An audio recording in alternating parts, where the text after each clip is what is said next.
C'est assez amusant parce que je me retrouve 20 ans en arrière avec une application par A plus B de l'idéologie Madelin. C'est exact ce que Gaspard Koenig vient de nous raconter. C'est exactement ce qu'autour de cette table, il y a 20 ans, Alain Madelin racontait. C'est-à-dire on n'est pas dans le libéralisme sociétal, on est dans le libertarisme sociétal. C'est assez intéressant parce que la critique sur l'état d'urgence, etc., c'est très intéressant que ce soit Gaspard Koenig qui l'ait fait, parce que c'est Gaspard Koenig et l'extrême gauche. C'est extrêmement curieux, tout d'un coup, comme les ultralibéraux, idéologiquement, se retrouvent exactement avec les mêmes critiques contre le gouvernement que l'extrême gauche. C'est un point qui est assez intéressant. Secondo, il va vous répondre quand même. Bien sûr. Secondo, manque de bol, manque de peau, on est en 5e République. Ah oui. Moi, personnellement, je pense que c'est des très mauvaises institutions antidémocratiques. Mais on est en 5e République.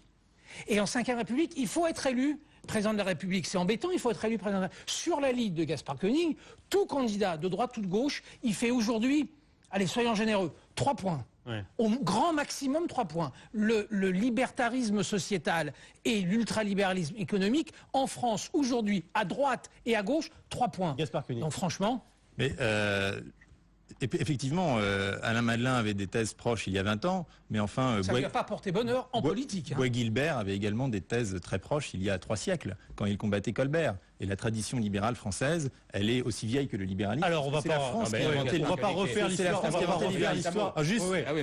Et juste pour répondre, c'est bien pour ça que je pense que le libéralisme authentique ne passera pas par le combat politique, mais par le combat des idées. Mais que par le combat des idées, on peut faire de la vraie politique et on peut influencer le pays bien plus qu'en se présentant à des élections. Deuxièmement, ce qui m'intéresse et m'amuse dans ce que dit Gaspard Koenig, c'est quand même la construction.